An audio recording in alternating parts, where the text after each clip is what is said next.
Hello students, how are you. आज हम बात करेंगे वेस्टर्न अर्थशास्त्र क्या है, यानी कि माइक्रो इकोनॉमिक्स के बारे में आज हम डिस्कशन करेंगे। ये हमारा फर्स्ट चैप्टर है माइक्रो इकोनॉमिक्स का।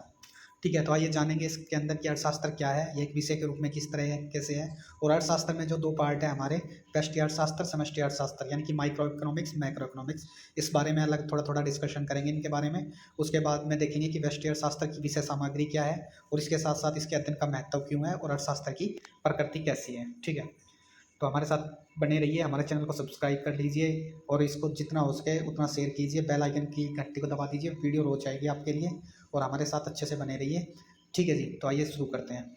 अर्थव्यवस्था एक विषय है, यानी कि एक सब्जेक्ट के रूप में हम देखेंगे इकोनॉमिक्स को। देखो, मेनली तो क्या होता है कि भाई इकोनॉमिक्स यानी मतलब कि बहुत बड़ा क्षेत्र है, मतलब कि इसकी बहुत असीमित जगह पर यूज होता है। लेकिन इसको है ना अलग अलग पार्टों में बांटा गया है। तो इनको है ना देखा गया है कि मनुष्य ही एक तरीके से अर्थशास्त्र का प्राणी है, क्योंकि मनुष्य एक सामाजिक प्राणी है।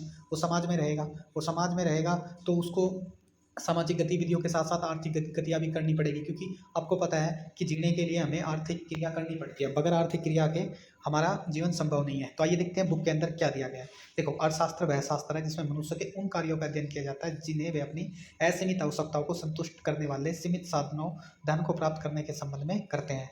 अर्थशास्त्र दो शब्दों अर्थ और शास्त्र वैज्ञानिक अध्ययन से मिलकर बना है। तो देखो, मेनली इसमें बताया गया है कि अर्थशास्त्र वह शास्त्र है जिसमें मनुष्य के उन कार्यों का अध्ययन किया जाता है। उन कार्यों से मतलब है उसके आर्थिक कार्यों का। अब मान लीजिए, अब कोई भी है जीने के लिए जी, देखो हम एक मनुष्य हैं और प्राणी है, सामाजिक प्राणी है। तो क्या करते हैं हम अपने जीवन के लिए अपने क्या करते हैं, धन को प्राप्त करने के संबंध में क्रिया करते हैं, यानी कि पैसा कमाते हैं। और पैसा क्यों कमाते हैं? ताकि हमारी जो असीमित आवश्यकता है उनको ज़्यादा से ज़्यादा संतुष्ट किया जा सके। ठीक है, अब ये संतुष्टि क्या होगी, खाने की हो गई या हमारी कुछ और भी बहुत सारी चीज़ें हैं। जैसे कुछ कहीं किसी चीज़ के लिए कोई हमें वैसी घरेलू चीज़ यूज करनी है, या कहीं कहीं जाना है, कपड़े, मकान, खाना, मतलब कि ये सारी चीज़ें आजकल तो ये बहुत सारा और चीज़ भी बढ़ चुकी है। लेकिन पहले हम सुना करते थे कि रोटी, कपड़ा, मकान, ये तीन चीज़ें इंसान के लिए ज़रूरी है, और इन तीन चीज़ों के लिए वो धन को कमाता था और उनके संबंध में क्रिया, आर्थिक क्रिया करता था। पर आज के टाइम में इसका क्षेत्र बहुत बढ़ चुका है। तो इसके बाद यहाँ पे अर्थशास्त्र को दो शब्दों में बांटा गया है। एक अर्थ का मीनिंग है धन, और शास्त्र का वैज्ञानिक अध्ययन, यानी कि अर्थशास्त्र दो शब्दों से मिलता है, धन का वैज्ञानिक अध्ययन। ठीक है, अब देखेंगे कि शब्दकोश के अनुसार अर्थशास्त्र का वह शास्त्र है जिसमें मनुष्य की धन संबंधी क्रियाओं का अध्ययन किया जाता है। अंग्रेजी भाषा में अर्थशास्त्र को इकोनॉमिक्स कहा जाता है। और अंग्रेजी भाषा का यह शब्द ग्रीक भाषा के दो शब्दों ओइकोस और निमेन से प्रबंध से लिया गया, जिनका अर्थ होता है गृह प्रबंध। प्रत्येक गृह गृहस्थी की आवश्यकता सीमित होती है, परंतु उन्हें संतुष्ट करने वाले अधिकतर साधन जैसे कपड़ा, भोजन सीमित होते हैं। इन सीमित साधनों को ही धन कहा जाता है। प्रत्येक गृहस्थ अपने धन का इस तरीके से उचित प्रयोग करना चाहेगा कि वह अपनी अधिक से अधिक आवश्यकता को संतुष्ट कर सके। इस उद्देश्य की प्राप्ति के लिए उस अर्थशास्त्र के अध्ययन की आवश्यकता होगी।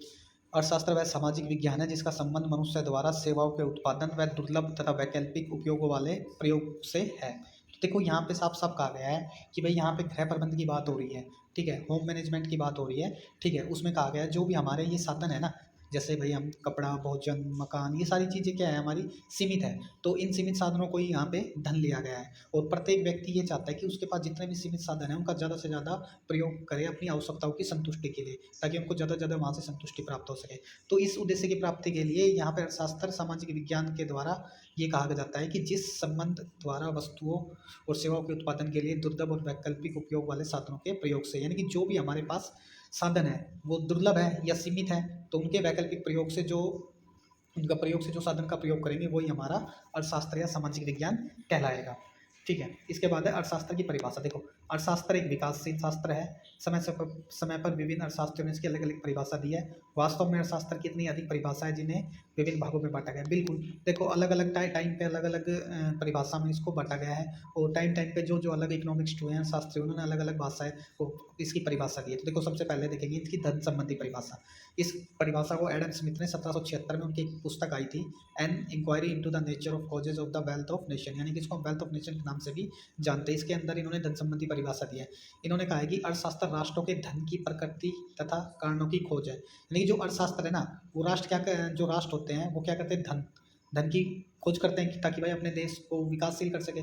तो इसी की प्रकृति और कारणों की खोज के कारण हमें अर्थशास्त्र मिला है। ठीक है, अब देखेंगे अर्थशास्त्र के अध्ययन से ज्ञात होता है कि धन क्या है, धन की मात्रा को कैसे बढ़ाया जा सकता है, आर्थिक विकास के लिए धन की बचत व निवेश कौन से तत्वों पर निर्भर करता है, धन से अभिप्राय सब प्रकार की भौतिक वस्तुओं से है। तो देखो समझने की कोशिश करो, यहाँ पे एक आया है कि भाई धन क्या होता है, किस तरीके से उसको बढ़ाया जा सकता है हैं, और उसको किस तरीके से हमें आर्थिक क्रियाओं के अंदर लगाना है, और बचत कैसे करनी है धन की, और जो हमें धन को और बढ़ाना है तो निवेश करना पड़ेगा, तो निवेश किन किन तत्वों पर निर्भर करता है, और साथ साथ और धन से अभिप्राय इन्होंने यहाँ पे जो भी जितनी भी भौतिक वस्तुएं हैं उनसे लिया गया है। ठीक है, अब इसकी क्रिटिसिज्म भी की है। तो देखो अर्थशास्त्र की धन संबंधी परिभाषा दोषपूर्ण है। इस परिभाषा के अनुसार अर्थशास्त्र में मनुष्य के कल्याण के स्थान पर केवल धन का अध्ययन किया जाता है, परंतु धन तो मनुष्य की आवश्यकता को पूरा करने का साधन है। धन को मनुष्य से अधिक महत्व देना अनुचित है। इसलिए कलाइस, रस्किन, मॉरिस आदि लेखकों ने अर्थशास्त्र की धन संबंधी परिभाषा की आलोचना की है और इसे दुखदायी विज्ञान कहकर निंदा की है। बिल्कुल, अब इन्होंने देखो जो जिन्होंने इनकी क्रिटिसिज्म किया उन्होंने सिर्फ एक ही बात बोल लिया है यहाँ पे कि भाई धन संबंधी परिभाषा दोषपूर्ण है, क्योंकि हमने सब कुछ चीज़ धन को ही मान लिया है। मनुष्य मनुष्य को तो कुछ मतलब कि मानना ही नहीं है, यहाँ पे सिर्फ धन को ही सब कुछ मान लिया है, और धन धन तो है तो सारी दुनिया सब कुछ है, वरना कुछ नहीं है। जबकि मनुष्य की आवश्यकता सबसे महत्वपूर्ण होती है, और धन तो केवल मात्र एक आवश्यकता को पूरा करने का साधन होता है। इसीलिए यहाँ पे इस धन को अधिक महत्व देना अनुचित बताया गया है, और इससे उन्होंने दुखदायी विज्ञान का नाम दिया है। अब बात करते हैं भौतिक कल्याण संबंधी। अब यहाँ पे हमारा भौतिक कल्याण वेलफेयर डेफिनेशन है। देखो डॉक्टर मार्शल ने 1890 में अपनी पुस्तक प्रिंसिपल ऑफ इकोनॉमिक्स में अर्थशास्त्र की परिभाषा दी थी। अर्थशास्त्र जीवन के साधारण व्यवसाय से संबंधित मानव जाति का अध्ययन है।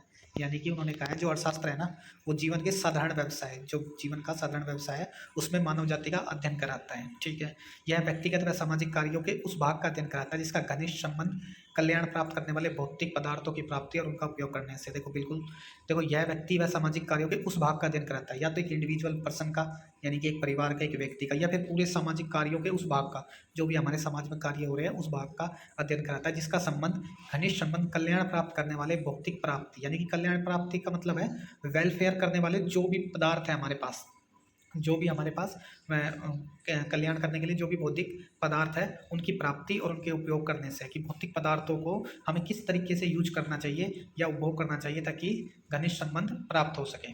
अब बात करते हैं मार्शल कि मतलब कि ये इन्होंने इसको किस तरीके से डिफाइन किया है। इस परिभाषा के अनुसार अर्थशास्त्र में सामाजिक मनुष्य के उन कार्यों का अध्ययन किया जाता है जिन्हें वे अपना समाज कल्याण बढ़ाने वाले भौतिक पदार्थों को प्राप्त करने, उनके उपयोग करने के लिए करते हैं। अर्थशास्त्र में अभौतिक पदार्थों का सेवन का अध्ययन नहीं किया जाता। जीवन में साधारण व्यवसाय से अभिप्राय मनुष्य के उन कार्यों से है, आर्थिक कार्य हैं जिनका संबंध धन कमाने व खर्च करने से है। तो देखो सीधा सीधा इसमें एक ही बोला है कि सामाजिक मनुष्य के लिए मतलब कि उन कार्यों का अध्ययन किया जाता है जिसमें वे अपने कल्याण को बढ़ाते हैं भौतिक पदार्थों का उपयोग करके। ठीक है, वेलफेयर को बढ़ाते हैं, लोगों की सेवा करते हैं। ठीक है, और इसमें जो अभौतिक पदार्थ है या सेवा उनका अध्ययन नहीं करते हैं। ठीक है, और वे आर्थिक कार्य जिनका संबंध धन कमाने या खर्च करने से है, बस यही चीज़ इन्हें। अब इसकी भी आलोचना या क्रिटिसिज्म कर दी, रॉबिन्सन जी ने इसकी आलोचना की है। अर्थशास्त्र में सभी मनुष्य के आर्थिक कार्यों का अध्ययन किया जाता है, चाहे वे समाज में रहते हो या समाज के बाहर एकांत में रहते हो। अर्थशास्त्र में सभी प्रकार के सीमित साधनों से संबंधित कार्य किए जाते हैं, चाहे भौतिक हो अभौतिक हो। अर्थशास्त्र में सभी प्रकार के कार्यों का अध्ययन किया जाता है, चाहे उनमें कल्याण में वृद्धि हो ना हो। तो उन्होंने सीधा सीधा बात कह दिया है कि भाई जो लोग समाज से जुड़ के रहते हैं या नहीं रहते, सबका अध्ययन अर्थशास्त्र में किया जाएगा, और सभी साधनों का अध्ययन किया जाएगा, चाहे वे भौतिक हो चाहे अभौतिक हो।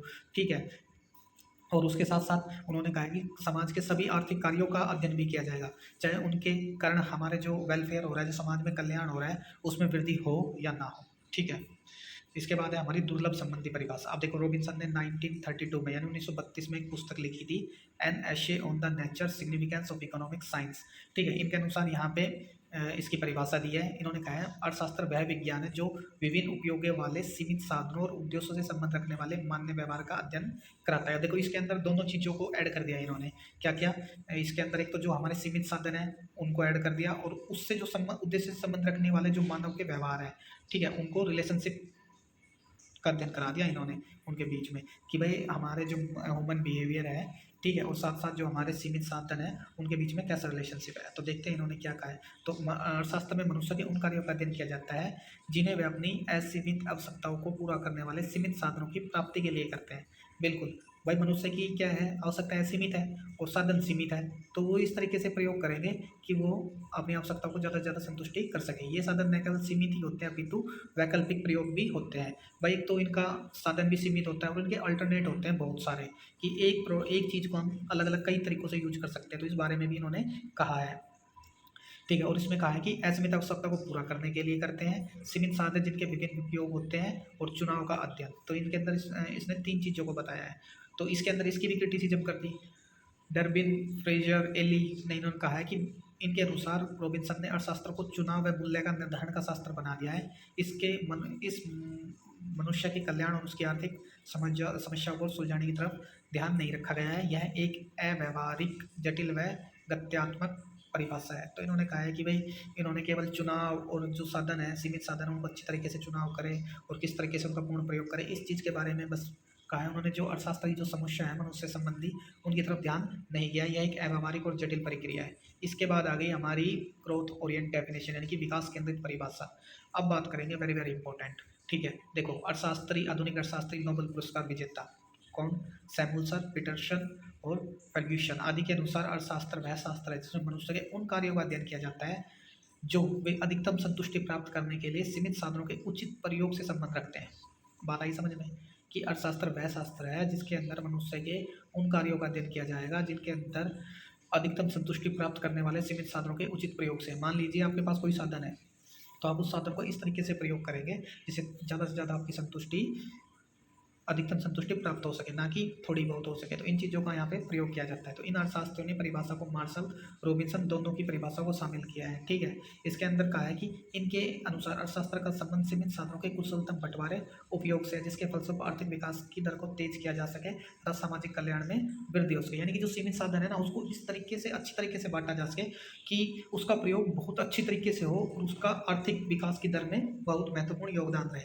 यानी कि ऐसे लोगों को वो साधन देना चाहिए या ऐसे कार्यों में वे साधन लगाना चाहिए जिससे उनकी अधिक से अधिक प्रयोग हो, उनको संतुष्टि ज़्यादा प्राप्त हो सके और सामाजिक कल्याण में वृद्धि की जा सके। ठीक है, कि भाई साधनों का भी उचित बंटवारा हो गया, आर्थिक विकास भी बढ़ रही है और साथ साथ में उसका आर्थिक कल्याण, सामाजिक कल्याण में भी वृद्धि हो सके। अब बात करते हैं यहाँ पे नोबेल पुरस्कार विजेता सैमुअल्सन के अनुसार अर्थशास्त्र इस बात के अध्ययन कराता है कि व्यक्ति तथा समाज किस प्रकार मुद्रा के माध्यम से या इसके बिना विभिन्न उत्पादों के उत्पादन के लिए वैकल्पिक उपयोगों वाले दुर्बल साधनों का प्रयोग करता है। इन वस्तुओं को वर्तमान और भविष्य के उपयोग के लिए समाज के विभिन्न लोगों के बीच में बंटवारते हैं। इस साधन के बंटवारे एक मिनट यार। तो साधनों को, इन वस्तुओं को भविष्य में उपभोग के लिए विभिन्न लोगों के बीच बांटते हैं। यह साधनों के बंटवारे में किए जाने वाले सुधारों को, लाभों व लागतों का विश्लेषण करते हैं। अब देखो सीधी सीधी बात है कि यहाँ पे भाई जो हमारे नोबेल पुरस्कार अर्थशास्त्री उन्होंने कहा है कि व्यक्ति और समाज में किस प्रकार से मुद्रा के माध्यम अथवा इसके बिना विभिन्न वस्तुओं के वैकल्पिक प्रयोग वाले दुर्बल साधनों का प्रयोग करते हैं। तो देखो भाई, देखिए या तो व्यक्ति और समाज में मुद्रा के माध्यम से बंटवारा होगा, मतलब कि साधनों को बांटेंगे, या फिर विभिन्न उपयोग वाले वैकल्पिक प्रयोग के कारण दुर्बल साधनों को बांटेंगे कि भाई अलग अलग जो वैकल्पिक प्रयोग हैं उनके द्वारा साधनों का बंटवारा होगा। इन वस्तुओं को वर्तमान और भविष्य के उपभोग के लिए समाज के विभिन्न लोगों और वर्गों को बीच बांटते हैं। ठीक है, तो भाई इनको भविष्य के उपभोग और समाज के लोगों में उनकी आवश्यकता के अनुसार या वस्तुओं के वर्तमान, भविष्य या इन चीज़ों के अनुसार वहाँ पे बांटते हैं इन सारी चीज़ों को। यह साधनों के बंटवारे में किए जाने वाले सुधारों के लाभों का, लागतों का विश्लेषण करता है कि भाई यह साधन के जो बंटवारे में जो सुधार के कारण लाभ हुआ है और उसके जो लागत है उसका विश्लेषण करता है कि लाभ ज़्यादा है या लागत ज़्यादा, इन चीज़ों का विश्लेषण करके कार्य करता है। बस आज इतना ही, बाकी हम कल देखेंगे। ठीक है, धन्यवाद।